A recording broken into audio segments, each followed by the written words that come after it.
Hi friends, ఈరోజు మీకోసం egg curry ఇంకో స్టైల్లో ఎలా చేయాలో చూపిస్తాను. ఈరోజు అయితే ఇలా చేసేయండి, సూపర్ హిట్గా ఉంటుంది. మీకు టెక్స్చర్ చూస్తే అర్థమవుతుంది కదా, టేస్ట్ కూడా అంతే బాగుంటుంది. టెక్స్చర్తో పాటు ట్రై చేసి ఎలా వచ్చిందో నాకు కామెంట్స్లో పెట్టండి. నా వీడియో నచ్చితే లైక్, షేరు, కామెంట్, సబ్స్క్రైబ్ చేసుకోండి. ప్రాసెస్ ఇంగ్రీడియంట్స్ చూసేద్దామా మరి. ఇదిగోండి, ఎగ్ కర్రీ చాలా బాగుంటుంది. ఎప్పుడు ఒకేలా చేసుకోకుండా డిఫరెంట్గా తినాలి అనుకున్నప్పుడు కాస్త మార్చి చేసుకోండి. ఇలా నేను చేసిన వీడియోలో నేను చేసిన విధంగా ట్రై చేయండి, సూపర్ హిట్గా ఉంటుంది. మీ కర్రీ ఎప్పుడు చేసినా ఎలా చేసినా. ఇది రైస్లోకైనా, చపాతీలోకైనా, మనకి కలర్ రైస్లోకైనా చాలా బాగుంటుంది. ట్రై చేయండి. మీకు ఎలా వచ్చిందో కామెంట్స్లో పెట్టండి. ఇంకా మరిన్ని వీడియోస్ చూడాలి అనుకుంటే నా ఛానల్ని సపోర్ట్ చేయాలనిపిస్తే సబ్స్క్రైబ్ చేసుకోండి ఫ్రెండ్స్. కర్రీ బాగుంది కదా. నేనైతే ఇది రాగి సంగటికి రాగి సంగటికి కాంబినేషన్గా చేసుకున్నాను. గ్రేవీ బాగుంది కాబట్టి. ముందుగా అయితే ఎగ్స్ మీ ఇంట్లో వాళ్ళని బట్టి ఎన్ని కావాలో తీసుకోండి. నేను 5 తీసుకున్నాను.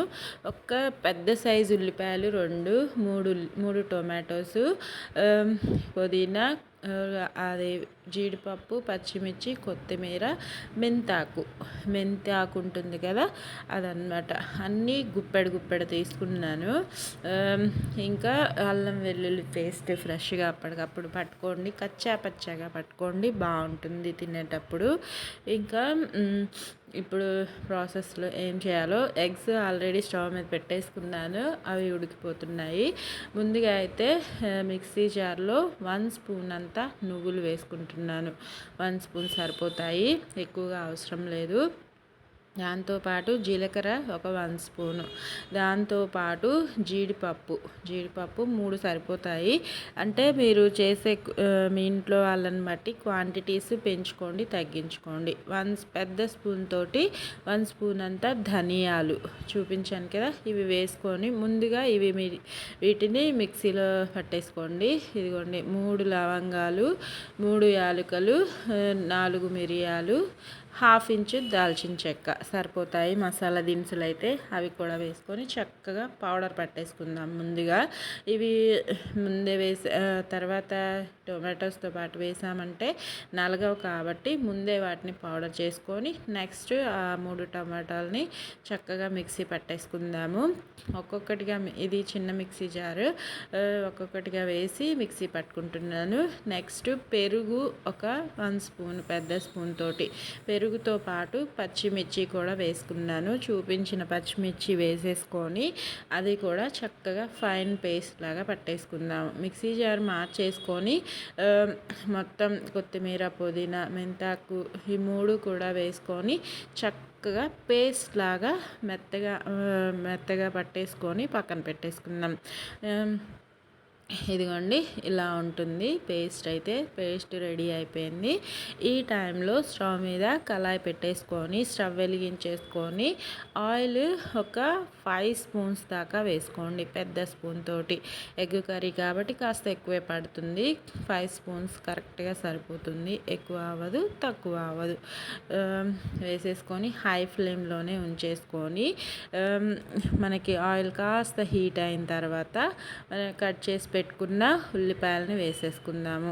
పొడవుగా కట్ చేసుకున్నాను, మీకు నచ్చిన విధంగా కట్ చేసుకోండి. నేనైతే పొడవుగానే కట్ చేసుకున్నాను. ఇంకా ఆయిల్ హీట్ అయిన వెంటనే ఆ ఉల్లిపాయలను వేసుకొని చక్కగా కలర్ మారేంతసేపు ఫ్రై చేసుకుందాము. మనకి డీప్గా అవసరం లేదు, లైట్గా మనకి ఉల్లిపాయలు వేగితే ఆ టేస్టే వేరుంటుంది.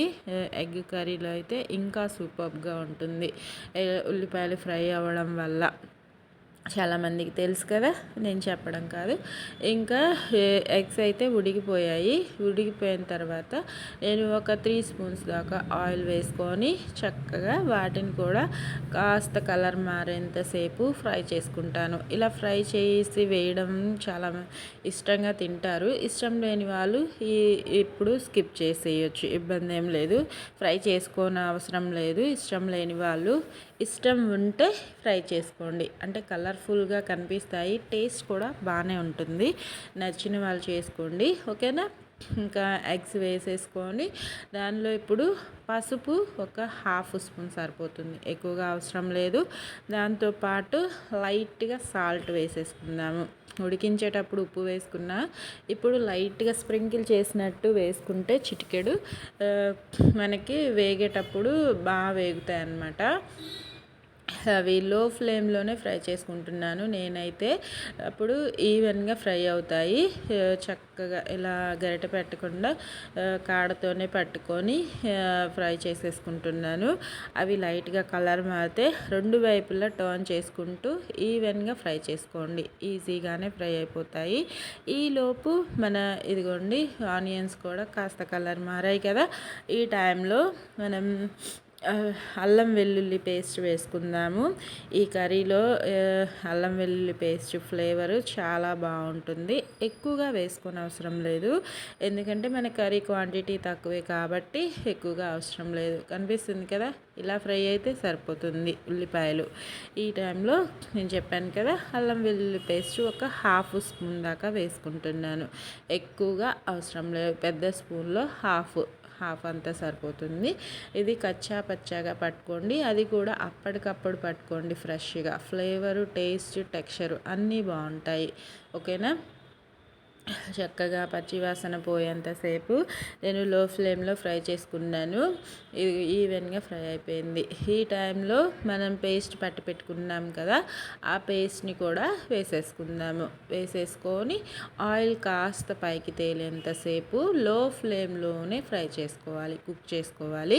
చక్కగా మిక్స్ చేసేసుకొని మూత పెట్టైనా పర్వాలేదు, పెట్టకుండా అయినా పర్వాలేదు, లో ఫ్లేమ్లో ఆయిల్ పైకి తేలేంతసేపు ఫ్రై చేసుకుందాము. దానికోసం మనకి ఒక 10 మినిట్స్ సరిపోతుంది, ఎక్కువసేపు కూడా ఏం ఫ్రై అవ్వదు. ఓకేనా. ఈలోపు మన ఎగ్స్ కూడా లో ఫ్లేమ్లో ఫ్రై చేసుకున్నాం కాబట్టి చూడండి చక్కగా ఫ్రై అయ్యాయి, కనిపిస్తున్నాయి కదా. ఇలా ఉంటే అసలు తినడానికి భలే బాగుంటుంది, అంటే నోరుతుంది అనమాట. ఇంకా ఇదిగోండి ఈలోపు మన పేస్ట్ కూడా చక్కగా ఫ్రై అయిపోయింది, కనిపిస్తుంది కదా ఆయిల్ పైకి తేలుతూ.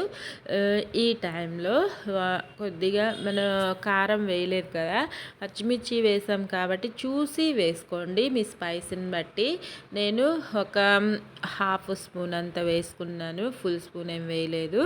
వేసేసుకొని ఒక 2 టీ గ్లాసెస్ వాటర్ వేసుకోండి. మనకి గ్రేవీ కాస్త లూజ్గా ఉంటే బాగుంటుంది, అంటే ఆ పేస్ట్ మరీ గట్టిగా అయిపోతుంది ఎగ్స్ వేసినప్పుడు. అలా లేకుండా ఒక 2 టీ గ్లాసెస్ వాటర్ వేసేసుకొని, ఉప్పు ఇప్పటిదాకా వేయలేదు కదా కర్రీలో, ఈ టైంలో ఉప్పు వేసేసుకుందాము.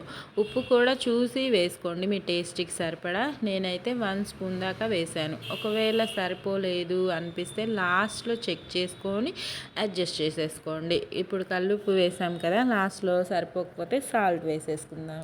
ఓకేనా, ఇబ్బంది ఏం లేదు.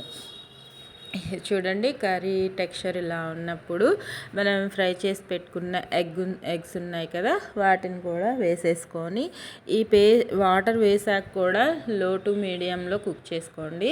అప్పుడు కర్రీ ఫ్లేవర్స్ అంతా చక్కగా పడతాయి. ఈ ఎగ్లో కూడా వెళ్ళాలి కాబట్టి ఒక 10 మినిట్స్ లో ఫ్లేమ్లోనే కుక్ చేసుకోండి. మనకి ఈ కర్రీ టెక్స్చరు లూజ్గానే ఉంటుంది. మీకు గ్రేవీ మరి ఈగురులాగా కావాలంటే ఇంకాస్త ఎక్కువ ఉడికించుకోండి. ఓకేనా. నాకైతే ఈ టెక్స్చర్ సరిపోతుంది.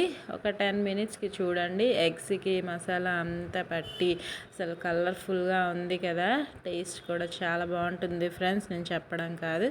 ఇంకా నేను కొత్తిమీర ఆల్రెడీ పేస్ట్లో వేసాను కాబట్టి లేతగా ఉన్న కరివేపాకు మాత్రమే వేసుకుంటున్నాను. చక్కగా ఒక 2 రెమ్మల కరివేపాకు వేసుకొని ఇంకా ఒక 2 మినిట్స్ ఉంచుకుందాము. మనకి కరివేపాకు ఫ్లేవర్ కర్రీకి పట్టడం కోసము 2 మినిట్స్కి స్టవ్ ఆఫ్ చేసేసుకొని చూడండి వేడిగా దేంతో అయినా సర్వ్ చేయండి. రైస్ అయినా, సంగటి అయినా, రొట్టె అయినా, చపాతీ అయినా, పరోటా అయినా సూపర్ హిట్గా ఉంటుంది. నా కర్రీ కూడా అలానే ఉంది. నచ్చిందా? తినాలనుందా? కానీ అయితే ట్రై చేయండి ఫ్రెండ్స్. ఎప్పుడు చెప్పే విధంగానే ఆరోగ్యంగా తినండి, సంతోషంగా ఉండండి. Thank you for watching friends. Okay, bye friends. Take care.